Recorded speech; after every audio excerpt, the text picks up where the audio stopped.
শোনো, dinner order করেছি কিন্তু খেয়ে যাবে। আমাকে না বলে কেন ডিনার অর্ডার করলে?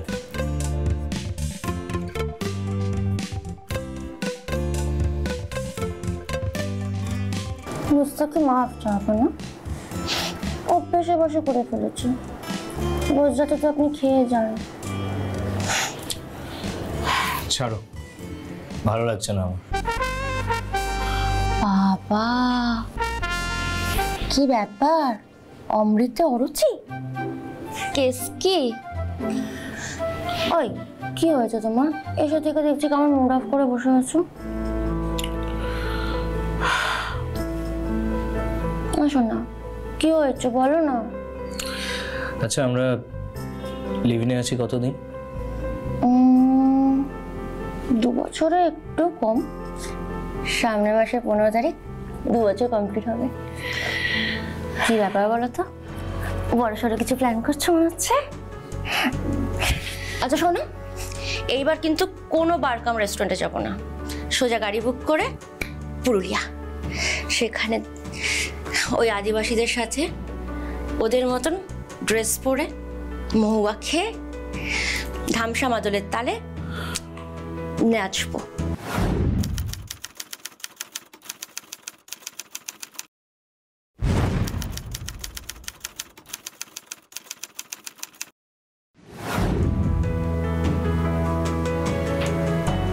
কি হলো? কিছু বলছো না কেন? আরে কি হলো বলো না কিছু। আরে ধর, আমার এভাবে একসাথে থাকতে আর ভালো লাগছে না। কেমন যেন দম আটকে আসছে আমার। কেমন জানি তোমার সাথে থাকতে থাকতে অভ্যস্ত হয়ে যাচ্ছি আমি। আমার স্পেস চাই সুদেশ, না আমার স্পেস চাই।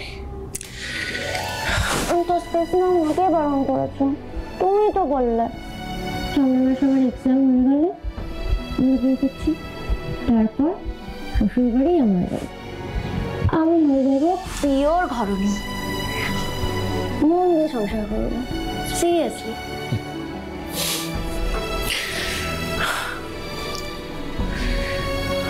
প্রেমী যেখানে নেই সেখানে বিয়ে করে আর কি হবে? আমাদের প্রায় 2 বছরের সম্পর্ক সুদেশ, না? তোর বড়ি খাড়া আর খাড়া বড়ি থোর। তুমি ঠিক কি বলতে চাইছো পরিষ্কার করে বলো তো। আমাদের দুজনের সম্পর্ক থেকে ভালোবাসা বিদায় নিয়েছে। আমার মনে হয় আমাদের দুজনের এই সম্পর্ক থেকে বেরিয়ে আসা উচিত সুদেশ। আমি তোমার মতামত চাইছি। সোজা সাপটা না বলে এরকম ঘুরিয়ে পেঁচিয়ে বলছো কেন? আমি তোমার কাছে অভ্যেসে পরিণত হয়েছি? আমাদের দুজনের মধ্যে ভালোবাসা আর নেই? তার মানে তুমি আমার থেকে মুক্তি চাইছো, তাই না? আরে না, মানে আমি বাংলা কথা, তুমি আমার সাথে রিলেশনে থাকতে চাইছো না, তাই তো? ব্যাপারটা আমার থাকা না থাকা নিয়ে নয় সুদেশ, না। আমি আমাদের সম্পর্কের মধ্যে আর কোনো টান অনুভব করছি না। আমি তোমাকে জাস্ট সত্যিটা বললাম।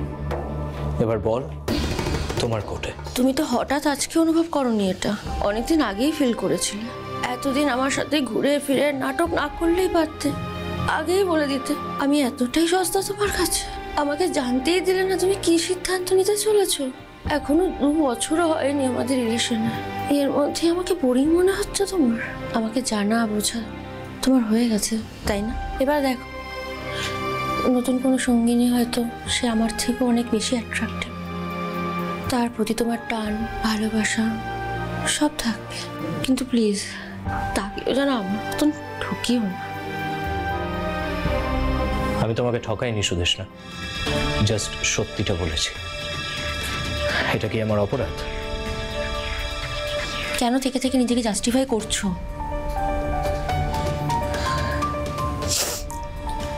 অনেক রাত হয়ে গেছে, এখন তুমি আসতে পারো।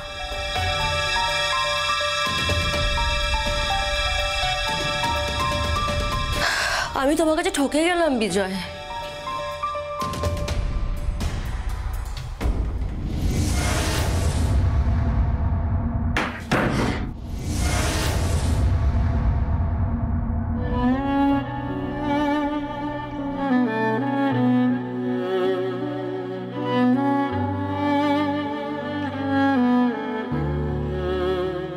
ফোন করেছিলি কেন?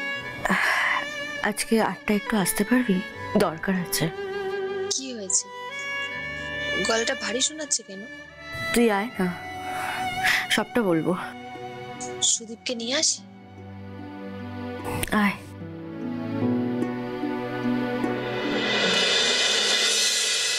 তুই কেন আপসেট হচ্ছিস? ও তো তোকে সব জানিয়েই গেছে। হ্যাঁ মানছি তোকে হঠাৎ জানিয়েছে, কিন্তু তোকে না জানিয়ে ফোন অফ করে যদি গায়েব হয়ে যেত তখন তো তোর কিছু করার থাকতো না রে।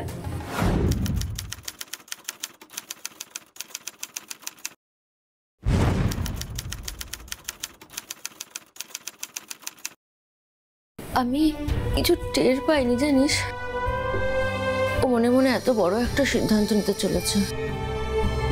তুই তো জানিস আমার মা চাকরি সূত্রে কটকে থাকে। আমি মাকে কিছু বলিনি। মা যদি ব্যাপারটা জানতে পারে, মা বলবে এক্ষুনি তুই কটকে চলে আয়, তাতে তোর ইয়ার ব্যাক হয় হোক। সুদেশনা, তোর মা তোদের রিলেশনশিপ সম্পর্কে জানতো? হ্যাঁ, আমার মা মাই ডিয়ার মম। আমি আমার মাকে সবটা শেয়ার করি। আমাদের বিয়ের ব্যাপারটাও শেয়ার করতামই, জাস্ট আর যা হয়েছে ভালোর জন্য হয়েছে, আর আগামীকাল যা ঘটবে ভালোর জন্যই ঘটবে। তুই কেমন মেরে, ও আমাকে ছেড়ে চলে গেছে আর তুই বলছিস যা হয়েছে ভালোর জন্য হয়েছে। আমি ধ্বংস হয়ে গেছি রে, আমি ওকে ছাড়া বাঁচবো না। তুই কি ভুলভাল বলছিস? বিজয় তোকে ছেড়ে গেছে, তুই কিন্তু যাসনি। তুই কেন এত চাপ নিচ্ছিস? সুদেশনা দেখ, বিয়ের পর যদি এটা তোর সাথে হতো তাহলে ভালো হতো কি? যেটা যাওয়ার ছিল সেটা চলে গেছে। ওসব মেয়ে ভেবে তোর আর কোনো লাভ নেই। তোর এখন গোটা জীবন পড়ে রয়েছে, তুই সেটাকে নিয়ে ভাব। সুদীপ ঠিকই কথা বলছে, তুই এখন চিল কর। জীবনটা অনেক বড় রে, ওটা পড়া তো থাকবেই। এরমভাবে হেরে গেলে হবে বল? ডোন্ট ওয়ারি ডিয়ার, সব ঠিক হয়ে যাবে। দেখ, আমাকেও তো সুপর্ণা ঠকালো, আমি তো ওকে পেয়ে গেলাম না, তা তুইও ভালো কাউকে পেয়ে যাবি। তোর জীবনেও তো স্বপ্নের রাজকুমার আসবে, আর ও এসে তোর সব কিছু ঠিক করে দেবে। কথাতে কাঁদবি না। আমরা এখন উঠি, অনেক রাত হয়েছে। মন খারাপ লাগলে আমাদের ফোন করবি, কেমন? আসি আসি।